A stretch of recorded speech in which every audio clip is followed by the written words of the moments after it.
मंडळी, ज्या माणसानं देशाला पहिलं वैयक्तिक ऑलिम्पिक पदक मिळवून दिलं त्याला ना पद्मश्री मिळाला ना खेलरत्न पुरस्कार भेटला। ते नाव म्हणजे खशाबा दादासाहेब जाधव।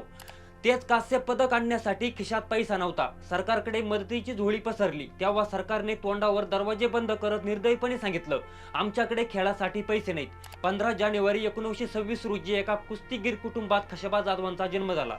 1948 मध्ये लंडन ऑलिम्पिकसाठी खशाबांची निवड झाली तेव्हा त्यांना कोल्हापूरच्या महाराजांनी आर्थिक मदत केली होती। तिथे ते 6व्या क्रमांकावर राहिली। पहिल्यांदाच ऑलिम्पिकमध्ये गेलेल्या एका भारतीय मुलासाठी ही एक मोठी गोष्ट होती। 1952चं हेलसिंकी ऑलिम्पिक जवळ आलं होतं। खशाबांनी निवड चाचणीत दिग्गज पैलवानांना हरवून आपलं स्थान निश्चित केलं होतं। पण खरा अडथळा खेळाचा नव्हता तर पैशाचा होता।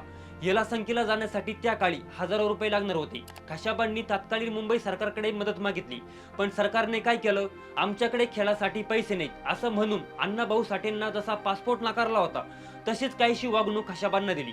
देशाचा खेळाडू मदतीसाठी विनवणी करत होता, पण अशा वेळी खशाबांच्या पाठीशी उभं राहिलं ते त्यांचं कोल्हापूर आणि त्यांचे गुरु राजाराम महाविद्यालयाचे प्राचार्य बॅरिस्टर खर्डेकर यांनी आपला स्वतःचा वाडा गहाण ठेवला। लोकांच्या या पैशावर हा मराठी वाघ फिनलंडला रवाना झाला।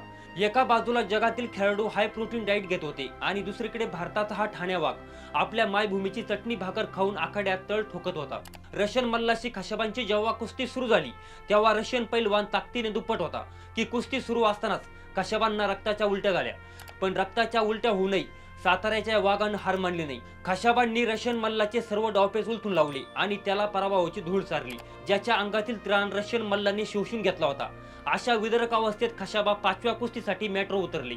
जपानी मल्लाने पाहिलं की खशाबांचा श्वास फुललाय, त्याने संधी साधली आणि खशाबावर आक्रमण केलं। पण मंडळी, साताऱ्याची माती अंगाला लावलेला हा पैलवान इतका कच्चा नव्हता। त्या थकलेल्या अवस्थेतही खशाबांनी जपानी मल्लाला सलग 15 मिनिटं झुंजवलं। तांत्रिकदृष्ट्या खशाबा ती कुस्ती हरली, पण ती कुस्ती खशाबांनी नाही तर त्या अन्यायी नियमाने हरली होती। ऑलिम्पिक सारख्या मोठ्या स्पर्धेत 2 कुस्त्यांच्या मध्ये प्रत्येक खेळाडूला किमान 30 ते 45 मिनिटांची विश्रांती मिळणे अनिवार्य असते, पण पंचांनी ती मागणी फेटाळून लावली। मंडळी, हेलसिंकीमध्ये तिरंगा फडकावून खशाबा जेव्हा भारताच्या राजधानीत म्हणजे दिल्लीच्या विमानतळावर उतरली, ज्या माणसाने स्वतंत्र भारताच्या इतिहासातलं पहिलं वैयक्तिक ऑलिम्पिक पदक जिंकलं होतं त्याच्या स्वागतासाठी दिल्लीच्या दरबारी कोणीच नव्हतं। 4 ऑगस्ट 1984 रोजी एका रस्ते अपघातात या महान मल्लानं जगाचा निरोप घेतला। खशाबा गेले, पण मागे सोडून गेले एक असं स्वप्न जे आजही अधुरं आहे। ते म्हणजे ऑलिम्पिकमध्ये देशाला पहिले वैयक्तिक पदक मिळवून देऊनही अद्याप केंद्र सरकारकडून कोणताही पद्मश्री पुरस्कार भेटलाच नाही। हे आपल्या देशाचं दुर्दैव आहे। तर तुम्हालाही वाटतं का खशाबा जाधवांना पद्मभूषण मिळायला हवा? तर हा व्हिडिओ जास्तीत जास्त शेअर करा। कदाचित तुमचा एक शेअर सरकारला जाग आणू शकेल।